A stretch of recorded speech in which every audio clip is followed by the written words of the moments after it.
Welcome back to students to electrochemistry lecture number 20 and today आज हम लोग discuss करने वाले हैं मोलर कंडक्टेंस एंड कंडक्टिविटी। जहां प्रीवियस हम लोगों ने छोड़ा था और ठीक उसी के आगे हम लोग प्रोसीड करते हैं। तो चलिए मेरे साथ आप हेडिंग लगा लें, मोलर कंडक्टेंस एंड या उसको हम लोग कंडक्टिविटी भी कहते हैं। अब मोलर कंडक्टिविटी या मोलर कंडक्टेंस क्या है, इसको सबसे पहले हम लोग डिफाइन करेंगे। तो डिफाइन करने से पहले एक छोटा सा डायग्राम से इसको जानने की कोशिश करें कि ये क्या है। सपोज कर लीजिए कि एक कंटेनर है और इस कंटेनर में मान लीजिए कि एक इलेक्ट्रोलाइट हमने फिल किया, इलेक्ट्रोलाइट, और वो इलेक्ट्रोलाइट आप सपोज कर लें NaCl है 1 मोल का। कितना? 1 मोल। और इसकी मोलारिटी सपोज कर लीजिए, इसकी मोलारिटी जो है वो M गिवन है आपको। इसकी मोलारिटी M क्या है? गिवन है। सो गाइज आप याद कीजिए प्रीवियस लेक्चर में आपको क्या बतलाया गया था? Conductivity kappa. कंडक्टिविटी कप्पा, इसको साइड में लिख देते हैं ताकि रिलेट करने में आसानी हो।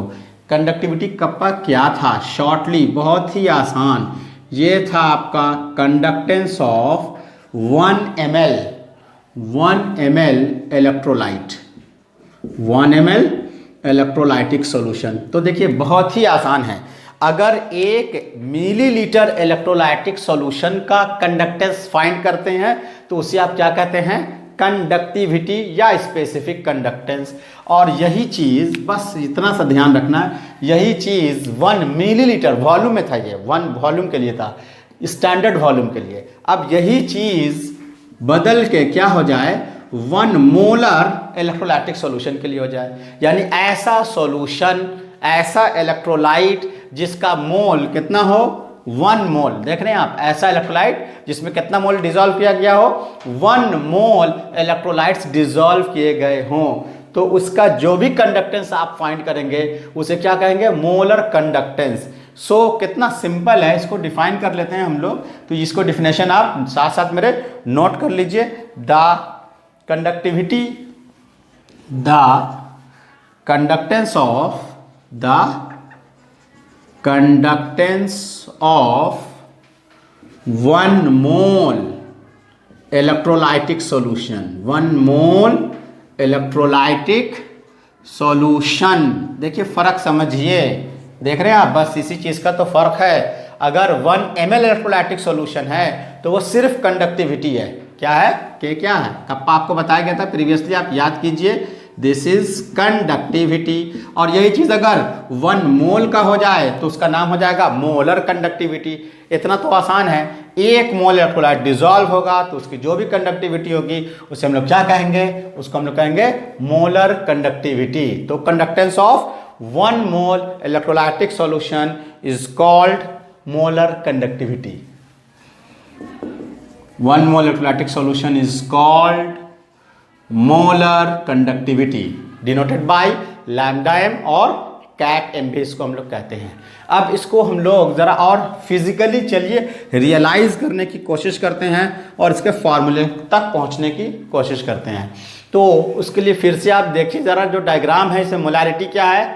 M, समझ गए, गिवन है ये। और जो इलेक्ट्रोलाइट से फिल किया गया वो क्या है? 1 मोल। तभी तो इसको आप कहेंगे मोलर कंडक्टिविटी, 1 मोल भरा रहेगा तो, समझ गए। अब आप ये बताइए कि अगर आपको किसी की मोलारिटी गिवन हो, आपको मोल मालूम हो, तो आप उसका वॉल्यूम निकाल सकते हैं या नहीं निकाल सकते हैं? स्टूडेंट्स ऑब्वियसली निकाल सकते हैं। तो आपको मालूम है, सिंस, बोलिए, molarity is equal to number of moles of solute divided by volume of solution in litre.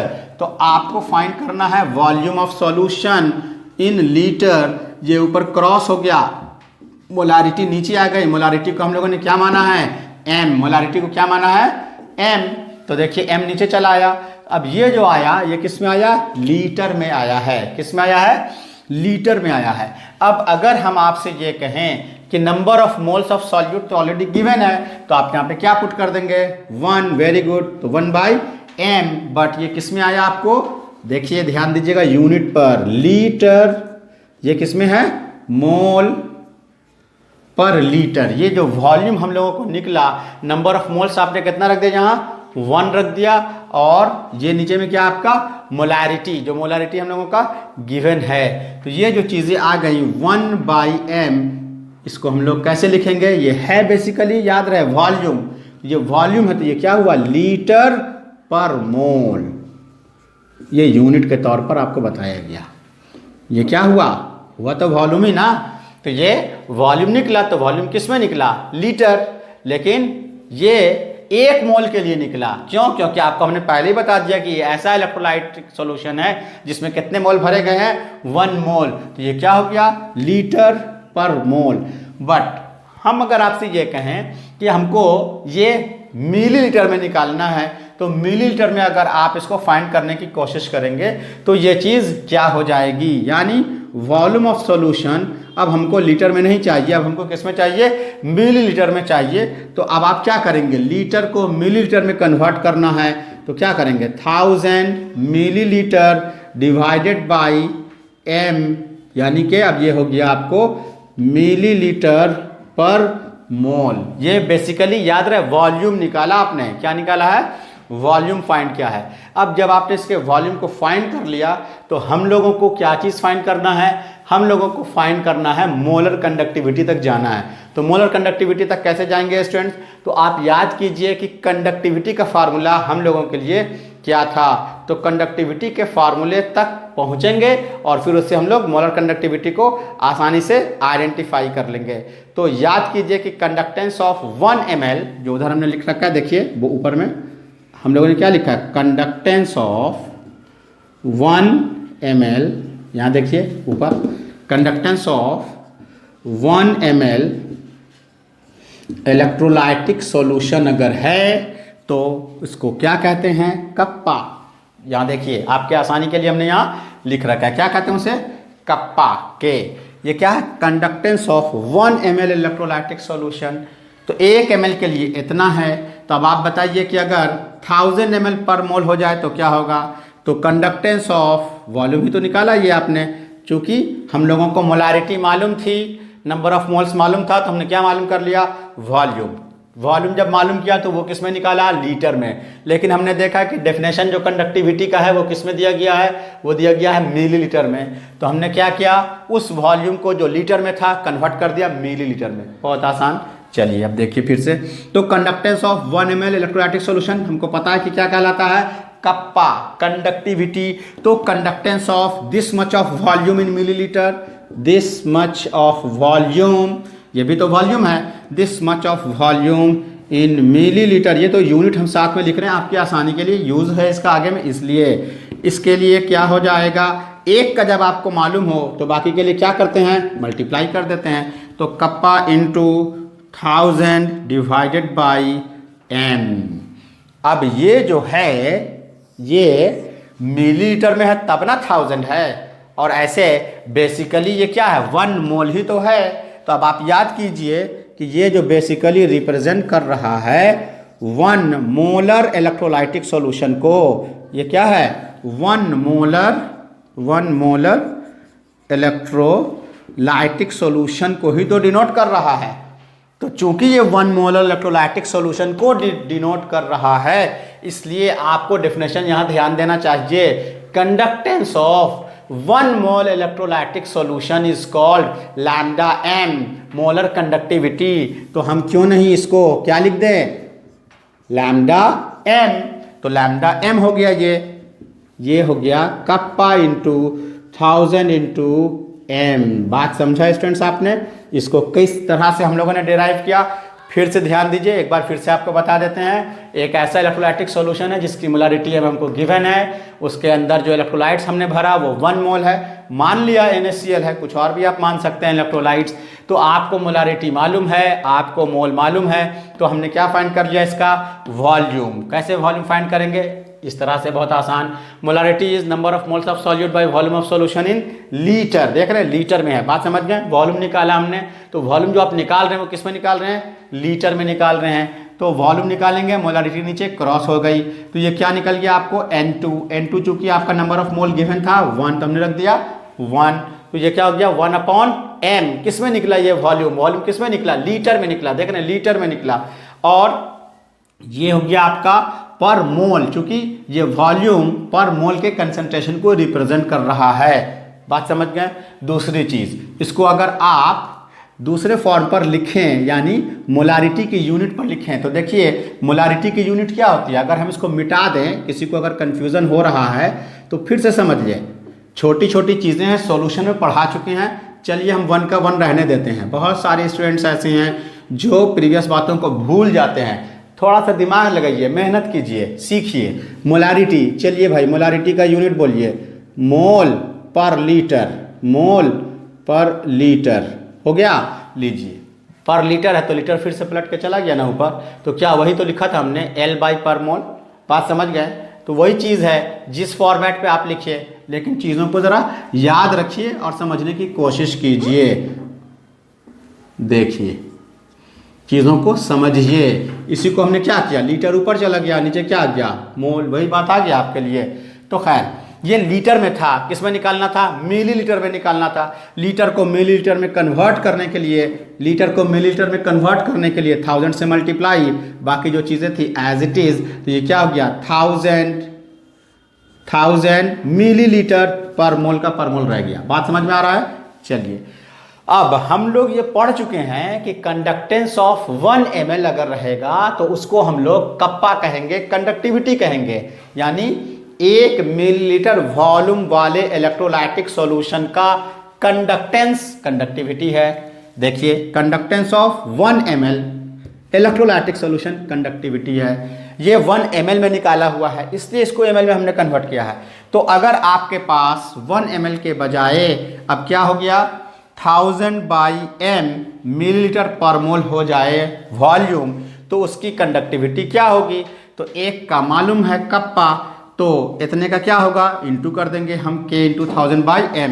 अब इस पर आइए फिर से विचार कीजिए, ये जो वॉल्यूम आप निकाला, ये किसका वॉल्यूम आपने निकाला, ये वॉल्यूम आपने निकाला है ऐसे इलेक्ट्रोलाइटिक सॉल्यूशन का जिसकी मोलारिटी m थी, जिसका मोल 1 था। This is the important thing, जिसका मोल 1 था, तो इसका मोल यानी 1 है। ये 1 मोलर इलेक्ट्रोलाइटिक सॉल्यूशन का वॉल्यूम है। ये क्या है, volume of 1 molar electrolytic solution. तो 1 मोलर इलेक्ट्रोलाइटिक सॉल्यूशन के मोलर कंडक्टिविटी को, के कंडक्टेंस को क्या कहते हैं, मोलर कंडक्टिविटी कहते हैं। तो यही ना हुआ मोलर कंडक्टिविटी वाला वॉल्यूम।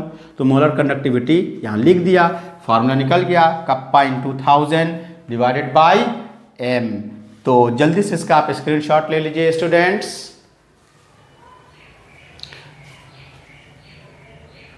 सो स्टूडेंट्स आपने नोट कर लिया होगा, होप सो। अब हम लोग इसके आगे प्रोसीड करते हैं। अब एक टॉपिक और इससे रिलेटेड है जो बहुत ही इंपॉर्टेंट है, फिर हम लोग रिलेशन इस्टेब्लिश करेंगे मोलर कंडक्टिविटी में। और जो नया टॉपिक अभी हम लोगों को इसी के साथ रिलेट करना है, उसकी आप हेडिंग लगा लीजिए। उसकी हेडिंग है इक्विवेलेंट कंडक्टेंस। तो आप हेडिंग लगा लें इक्विवेलेंट कंडक्टेंस। क्या, इक्विवेलेंट कंडक्टेंस। सिंबल इसका क्या है, लैम्डा EQ, या इसे आप कैप EQ भी पढ़ सकते हैं। बात समझ गए। चलिए तो ये क्या है, बहुत सिंपल सी चीज़ है, रिलेट करते हुए चलिए। अब यहाँ पास आपने अभी क्या देखा कि conductance of 1 ml electrolytic solution है तो कप्पा है। और अगर कंडक्टेंस ऑफ ध्यान देंगे आप 1 मोल इलेक्ट्रोलाइटिक सॉल्यूशन है तो ये आपका क्या हो गया, मोलर कंडक्टिविटी। बात समझ रहे हैं। अब बस एक टर्म और जुड़ गया, कंडक्टेंस ऑफ, नोट कर लीजिए आप मेरे साथ साथ, conductance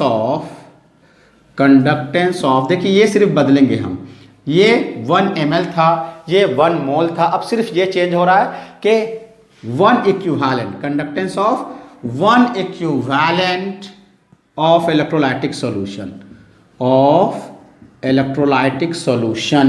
is called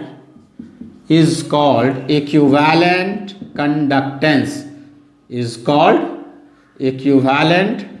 conductance, denoted by cap EQ और lambda EQ। तो अगर 1 मिलीलीटर इलेक्ट्रोलाइटिक सॉल्यूशन के लिए है तो कंडक्टिविटी है, अगर 1 मोलर इलेक्ट्रोलाइटिक सॉल्यूशन के लिए है तो मोलर कंडक्टिविटी है, और अगर 1 इक्विवेलेंट इलेक्ट्रोलाइटिक सॉल्यूशन के लिए है तो वो इक्विवेलेंट कंडक्टिविटी या कंडक्टेंस है। अब इसको कैसे डिराइव करेंगे, बिल्कुल as it is same to same, बिल्कुल सिमिलरिटी है। फ़र्क सिर्फ क्या है, फ़र्क सिर्फ यहाँ होगा स्टूडेंट्स।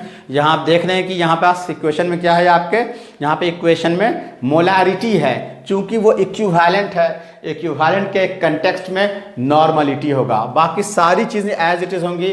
इसलिए आपने देखा कि हमने इसको रब नहीं किया है, इरेज नहीं किया है, इसी से आपको समझाएंगे। यहाँ देखिए मोलारिटी क्या था, m। अब इसी बात को फिर से हम यहाँ प्रोसीड करने वाले हैं, तो उसके लिए एक रफली डायग्राम बिल्कुल उसी तरह से यहाँ ड्रॉ कर लीजिए और इलेक्ट्रोलाइटिक सॉल्यूशन यहाँ फिल कर दिया गया।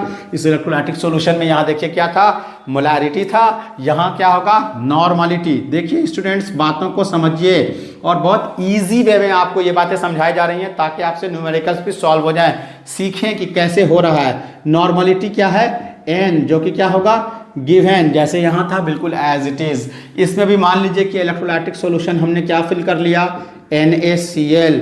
यहाँ मोलर कंडक्टिविटी समझाना था, इसलिए हमने इसको क्या माना था, 1 मोल। यहाँ आपको इक्विवेलेंट समझाना है, इसलिए हम इसको मानेंगे 1 इक्विवेलेंट मास। ये 1 इक्विवेलेंट, इसमें हमने NaCl को फिल कर दिया। NaCl यहाँ पास क्या है, ये है आपका इलेक्ट्रोलाइट है। अब आप बतलाइए कि जब आपको नॉर्मलिटी मालूम हो, इक्विवेलेंट मालूम हो, तो वॉल्यूम आप फाइंड कर सकते हैं बिल्कुल as it is, same to same. अपने से आप चाहें तो वीडियो को पॉज करें और प्रोसीड करके देखें, आप इक्वेशन तक आसानी से पहुंच जाएंगे। चलिए तो देखते हैं कि क्या होता है।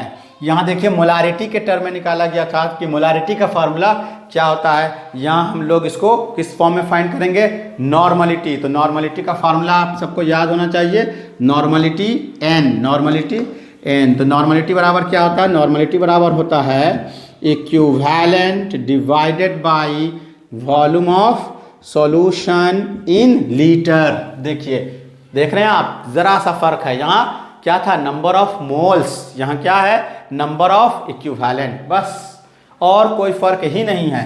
तो यहाँ आपने क्या फाइंड किया था, वॉल्यूम ऑफ सॉल्यूशन। यहाँ भी फाइंड कीजिए volume of solution in litre, n नीचे चला गया, तो ये हो गया आपको equivalent, equivalent divided by n, equivalent divided by n। Equivalent हम लोगों ने कितना मान रखा है, 1, तो ये हो गया 1 डिवाइडेड बाय नीचे में क्या है, n। किस फॉर्म में निकाला आपने, देखिए किस फॉर्म में निकाला, लीटर, L के टर्म में। यही बात आपको समझना है। यहाँ भी आपने जो फॉर्म निकाला था, ये किस क्राइटेरिया में निकाला था, हम लोगों ने लीटर के टर्म में निकाला था। अब हम इसको कन्वर्ट करने वाले हैं स्टूडेंट्स, तो इसको कन्वर्ट करेंगे तो volume of solution in millilitre. क्यों चेंज करते हैं, उसका रीज़न है, उसका रीज़न है पहला वाला टर्म, क्योंकि आपने कंडक्टिविटी को ml में डिफाइन कर रखा है, इसलिए आपको ये वॉल्यूम लीटर में नहीं होना चाहिए, मिलीलीटर में होना चाहिए। यहाँ इसको अगर आप मिलीलीटर में कन्वर्ट करेंगे तो ये जो आपको आया है, ये क्या है, 1 इक्विवेलेंट। तो इसका ये है इक्विवेलेंट और नीचे क्या है आपका, नॉर्मलिटी का क्राइटेरिया है। ये क्या है, नॉर्मलिटी का क्राइटेरिया, इक्विवेलेंट पर नॉर्मलिटी। तो नॉर्मलिटी किस कंटेक्स्ट में हम लोग फाइंड करते हैं, तो ये तो आपको देखिए 1 हो गया, 1 डिवाइडेड बाय इक्विवेलेंट है। अब मिलीलीटर में निकालना है, तो मिलीलीटर में आप कैसे इसको फाइंड आउट करेंगे, तो मिलीलीटर में फाइंड आउट करने के लिए जैसे उधर बतलाया गया, बिल्कुल यहाँ भी उसी तरह से आप इसको फाइंड करेंगे और ये हो जाएगा 1000 डिवाइडेड बाय n। क्या हो जाएगा, 1000 डिवाइडेड बाय n। अब ये क्या हो गया, मिलीलीटर पर इक्विवेलेंट, मिलीलीटर पर इक्विवेलेंट। अब आप पहले डेफिनेशन पर चले जाइए। पहला डेफिनेशन क्या है, देखिए कैसे लिखेंगे हम लोग उसको, बिल्कुल वैसे ही जो ऊपर में लिखा गया है। सिंस, ध्यान देंगे आप इधर, कंडक्टेंस ऑफ, बहुत ही इंपॉर्टेंट चीज़ है, कंडक्टेंस ऑफ 1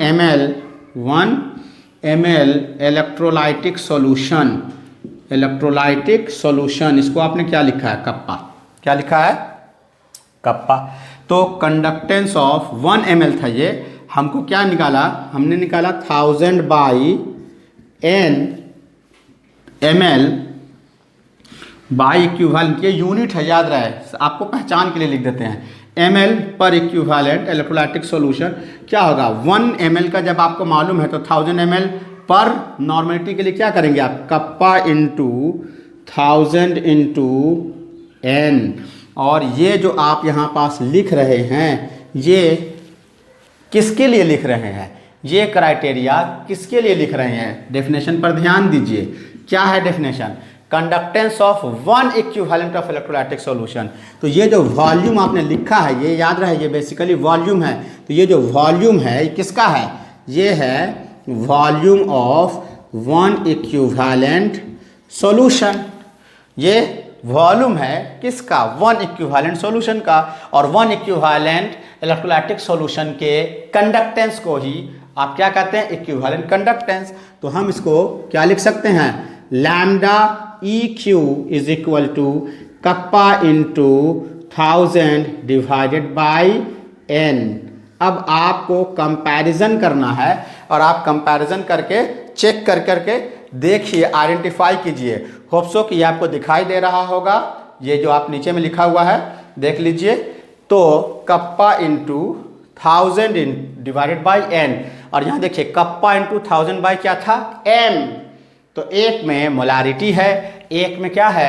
नॉर्मलिटी है। इससे ज़्यादा का कोई फर्क नहीं है। तो इस तरह से हम लोग इसको आसानी से लिख सकते हैं। बाकी आपने नोट कर लिया होगा तो इन सबको हम इरेज कर देते हैं, और जो कंपैरिजन के टर्म्स आए हैं उन कंपैरिजन के टर्म्स को आपको एक बार फिर से सामने में दिखला देते हैं। तो वहाँ हम लोगों को क्या निकल के आया? देखिए, हम लोगों को निकल के आया मोलर कंडक्टिविटी, यहाँ लिखा हुआ है तो हम लिख देते हैं equivalent conductivity is equal to kappa into 1000 divided by n, where n क्या है? n है, n क्या है? n है नॉर्मलिटी। n क्या है? n है आपका नॉर्मलिटी। अब ये जो इक्विवेलेंट है इसके बारे में आपको बता चुके हैं प्रीवियस इसमें भी, फिर भी जिनको नहीं आता है उनके लिए बता दें कि इक्विवेलेंट बराबर होता है number of moles into n factor. ये क्या है? मोल है। Number of moles into n factor. कैसे फाइंड करना n फैक्टर, ये सारी चीज़ें आपको बतला दी गई हैं। अब एक छोटी सी बात सिर्फ इसमें और हम लोग एक्सप्लेन करेंगे और ये टॉपिक आज हम लोगों का ख़त्म हो जाएगा। जल्दी से आप इसका एक स्क्रीनशॉट ले लीजिए। चलिए स्टूडेंट्स, अब हम लोग एक आखिरी टॉपिक छोटा सा क्राइटेरिया जान लें। यूनिट में क्या क्राइटेरिया अप्लाई करना है और unit of molar conductivity and unit of equivalent conductivity हम लोग जान लें। तो हेडिंग लगा लीजिए यूनिट ऑफ मोलर कंडक्टिविटी। ये दोनों फार्मूला अभी आप फ़ौरन ही पढ़ चुके हैं। अब इसको हम लोग आगे प्रोसीड करेंगे। तो अब देख लीजिए इसको कैसे बनाना है।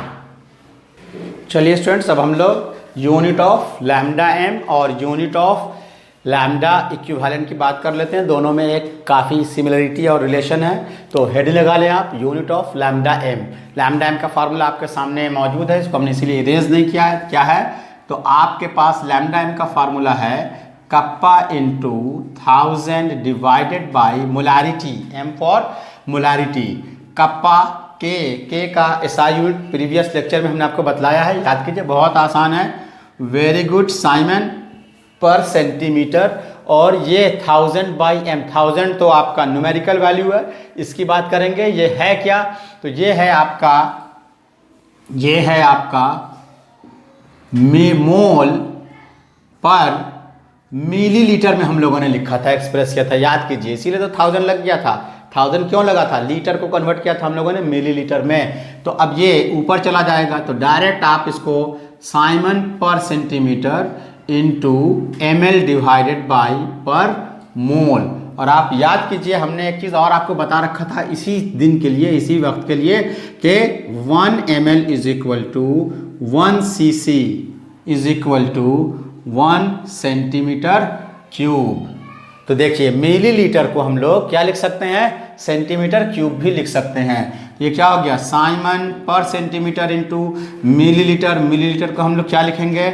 Centimetre cube. और डिवाइडेड बाय क्या है? मोल। तो इन दोनों को सॉल्व करेंगे आप। Centimetre centimetre base same, power reduce हो गया। तो ये क्या हो गया? साइमन सेंटीमीटर स्क्वायर, मोल को ऊपर ले जाइए उठा के, पर मोल। तो ये हो गया unit of lambda M siemens centimetre square per mole, बहुत ही ज़्यादा इंपॉर्टेंट है। कई एग्जामिनेशन में तो डायरेक्ट इसकी यूनिट ही पूछा हुआ है। अब चलिए बिल्कुल इसी तरह से same to same unit of lambda equivalent हम चाहते हैं तो डायरेक्ट यहाँ पास सिर्फ वैल्यू को बदलेंगे, बाकी चीज़ें सेम, लेकिन आपको डिराइव करके दिखा देते हैं। क्या पढ़ा आपने? Kappa into 1000 divided by molarity की जगह क्या है यहाँ? नॉर्मलिटी। कप्पा का ऐसा यूनिट वही साइमन पर सेंटीमीटर, और इस नॉर्मलिटी के लिए हम लोग यूनिट में क्या लिखते हैं? याद कीजिए, अभी अभी आपको फॉर्मूला बताया गया है कि उस नॉर्मलिटी की जगह पे हम लोग क्या लिखेंगे? मिलीलीटर पर इक्विवेलेंट। क्या लिखेंगे? Millilitre by equivalent. बिल्कुल इसी तरह से जैसे यहाँ आपको बतलाया गया, साइमन पर सेंटीमीटर स्क्वायर कप्पा का हो गया, और 1000 बाई एम 1000 मिलीलीटर के लिए था तो मिलीलीटर लिख दिया, और मोलारिटी उसके लिए क्या हो गया? मोल। तो उसी तरह से यहाँ क्या हो गया? नॉर्मलिटी के लिए इक्विवेलेंट। मिलीलीटर है, फिर से इसको बदलिए साइमन पर सेंटीमीटर, और एमएल को अभी हमने आपको सिखाया है कि एमएल को क्या लिखेंगे? Centimetre cube divided by equivalent. तो ये फिर से आप इन दोनों को रिजॉल्व कीजिए तो हो गया साइमन सेंटीमीटर स्क्वायर, इक्विवेलेंट को ऊपर ले जाएंगे, पर इक्विवेलेंट। तो ये हो गया यूनिट ऑफ लैम्डा इक्विवेलेंट, यानी यूनिट ऑफ इक्विवेलेंट कंडक्टिविटी। तो इसका आप स्क्रीनशॉट ले लें स्टूडेंट्स। आपने देखा स्टूडेंट्स, आज हम लोगों ने conductance, conductivity, molar conductivity and equivalent conductivity, सारे टॉपिक्स को बहुत ही डिटेल में इक्वेशन के साथ विथ एसआई यूनिट और इसके सारे एस्पेक्ट को हम लोगों ने आज कवर कर लिया है। नेक्स्ट टॉपिक हम लोग इसके आगे का प्रोसीड करेंगे। अब इसमें 2-3 लेक्चर सिर्फ और बचे हैं, फिर ये चैप्टर आपका डन हो जाएगा।